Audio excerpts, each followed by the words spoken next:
Renowned academic Chomsky told the Wall Street Journal that his meetings with Jeffrey Epstein are, quote, none of your business. That's a little bit.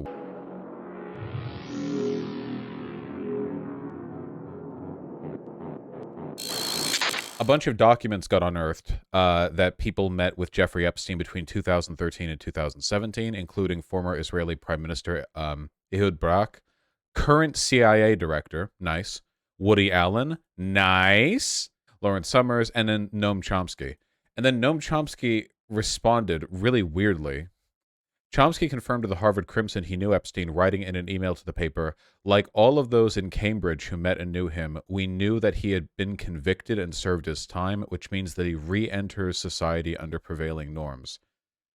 I've met all sorts of people, including major war criminals. I don't regret having met any of them. This is a very weird response. That's very, very strange.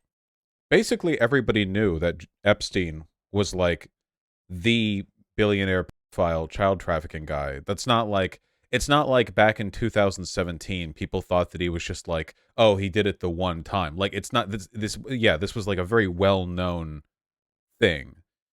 It was like Weinstein. It was like Weinstein times 10. Like, everybody knew this, you know. If Epstein, if Chomsky just wanted to say like, yeah, I'm powerful and I like meeting with powerful people, that's it. Like, I get that. I mean, if like Chomsky has met with war criminals, right? He's met with a ton of people. If he met with like, if he had a conversation with what's the guy's name? The guy who won't die, Kissinger. If he had a talk with Kissinger, I wouldn't assume that's because he secretly agrees with everything Kissinger believes, or that they were like, I don't know, doing war crimes together. But it is pretty weird to say, like all who met and knew him, we knew he had been convicted and served his time, which means he re-enters society under prevailing norms. That really seems like a defense. And then when he was asked what they talked about, he said, none of your business. Why would you say that? You're like 100 years old. Why wouldn't you say like, I met with him because I'm powerful and he's powerful and I take some satisfaction in, you know, meeting with those people and looking them in the eye, and like there's a million things you could say, right? I feel like there's a billion things you could say here that aren't just like, yeah, none of your beeswax. I don't know. It's a total, what are you, a cop, fuck off. Yeah, exactly. It's like, well, wait, are you hiding? I don't assume he's hiding. I don't think they meant to do like child trafficking or whatever. I don't think that. So, but now it's like, oh, okay, well, wait, were you doing something weird? You're like a million years old. What are you going to lose by saying what you talked about? I don't know. It's just very strange. I feel, especially considering the fact that Chomsky isn't just like a random guy. He's the lefty academic, right? At talking to the like billionaire pedophile ultra connected guy. I feel like if ever you would expect somebody to be like radically on the ball on this, you know what I mean? Like he would, like they would talk, he'd be like, oh yeah, I talk with him because I think he's a demon and I wanted to like look him in the eyes or something, but nothing came of it. Like anything, right? I don't know. They probably had business connections, right? Like Chomsky, you know, Chomsky with the emeritus, the university and stuff. There's probably a million like financial reasons why they might want to meet. I mean, if that was the case, he could say that too. Like if Chomsky's like, yeah, you know, there's research that I do and continue to fund, and I wanted to talk with him about this, that, the other. Like, I don't know. Weird. Really weird. It's time to renounce Chomsky. Dude, I renounced Chomsky like ages ago, okay? The linguistics work for which I respect him is old now, and it's still good, but it's old now, and the stuff he's been doing lately just has not been selling me on his present value, you know. Gotta say, Chomsky's been taking L after L in general. What is this? Oh yeah, I saw this. Did I talk about this on stream? I don't even remember. Nothing but the highest IQ takes here. Noam Chomsky, Russia's fighting more humanely in the U.S. Fighting more humanely than the U.S. did in Iraq. Thank you, Chomsky. Thank you very much. You're contributing wonderfully to this. You know, that's phenomenal. Thank you. Bro who asked, yeah. That's not even true. I'm pretty sure that's not even true. Like, Russia has notably, like scorched earth tactics on... What if when I clicked on it, it would do stuff? Thank you. 26 minutes. My God. From the New Statesman. Mm-hmm. You're about to see an interview I recorded with Noam Chomsky. Book of into 2021 to 2022. Obviously a pivotal period in... Dude, look at him. Why are you causing so much damage on the way out? Guys, Chomsky's about to drop the hottest take of all time. Have you considered that America might be bad? It's the U.S. and Britain who have refused peace negotiations in Ukraine, Chomsky tells me, in order to further their own national interests. I don't think that Chomsky's responses in this interview are going to be any different from your average Breaking Points video on the subject. Seriously, it's not like even a nuanced or like different take. It's just the same stupid chest-beating pro-Russia stuff that we see from literally every other outlet that does so. It's not even like novel. According to Chomsky, Russia is acting with restraint and moderation. Arguing large-scale destruction of infrastructure seen in Iraq hasn't happened in Ukraine. He's just making what? They've been razing cities. Undoubtedly, Russia could do it, presumably with conventional. Oh, dude, it's literally just Russian propaganda. Oh, yeah, Russia totally could, with conventional weapons, just destroy Kiev. You know, it's not like the opening weeks of the conflict were them losing thousands of vehicles in an armored march that was then followed by Ukraine rapidly retaking millions of acres of territory, pushing Russia hundreds of miles away from Kiev. Literally just like delusional. Chomsky claims Putin is working for NATO, though. What? Apparently Russia held back in Mariupol. Yeah, you don't see large-scale infrastructural destruction like this. This picture of Iraq. This is Baghdad. It's not Baghdad. It's Mariupol. Just as Washington provoked Russia with NATO expansion, it is also provoking China openly over Taiwan. How is it? China's threatening to invade Taiwan, a country that's had a defensive treaty with the United States for a half-century. The U.S. is carrying out a program to encircle China with a ring of sentinel states armed with advanced precision weapons aimed at China. This is literally psychotic. Like, this is actually like, this is like Alex Jones shit. He's actually meant that this is like senility. All right, great grandpa. Let's get you to bed. I don't even feel like going through all this because everything he's saying is objectively wrong at the face. That there's not even like an interesting way. Damn, I can't believe Noam Chomsky ended up being a fascist collaborator. Man, if only he'd been censored harder during the Red Scare, maybe he would have kept in mind who his real allies were. Well, he'll be dead soon enough. The 8K civilian death claim, though, more than 8,000 civilians have died in Ukraine, definitely. Also, he's comparing it to the total number of civilians who died in Iraq over 20 years, the majority of which died from economic deprivation caused by our invasion.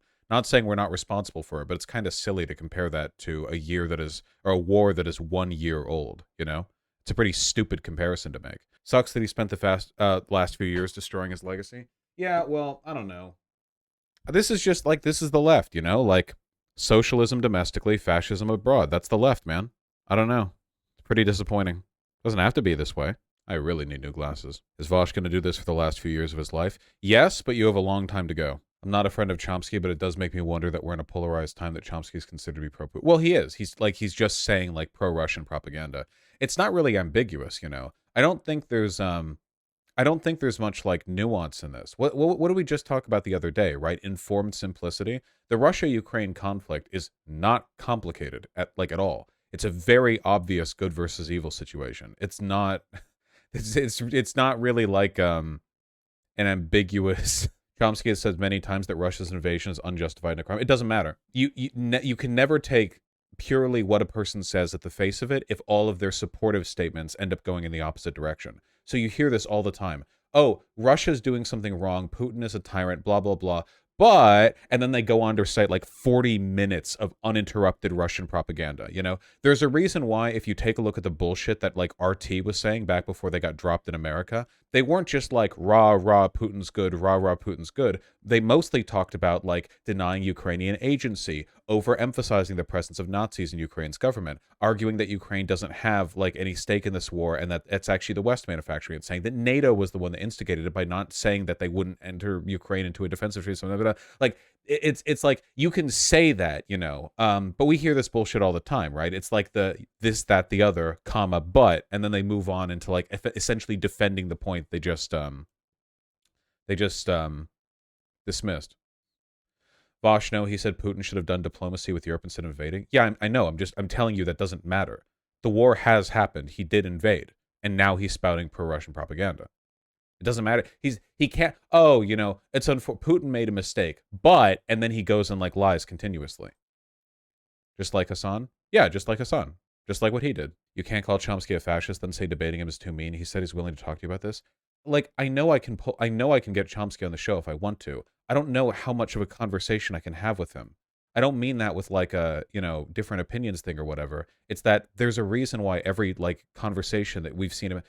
Okay, let me put it this way, all right? From a pure optics perspective, do you think there's any way I can talk to somebody who talks like this and not come across like the bad guy aggressor when he says something so obviously dishonest like every other sentence?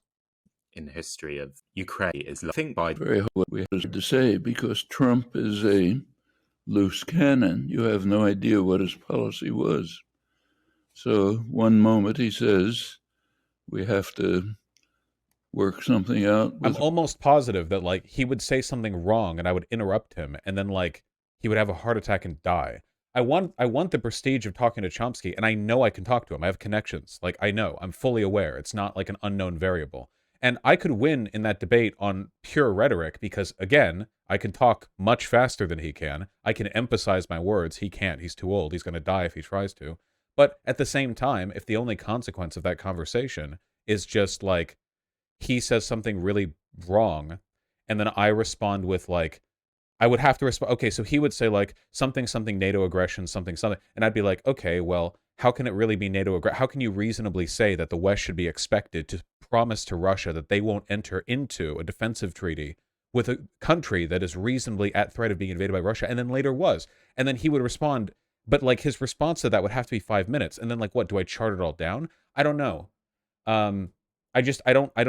The idea of debating somebody who's like, it's kind of like debating somebody who's got an incredibly thick accent or doesn't speak English very well. I feel like the hill that I would have to climb to get to that would severely hamper the quality of the conversation in a lot of ways. Yeah, I don't want it to come across as like I'm just yelling at an old man, which I would be.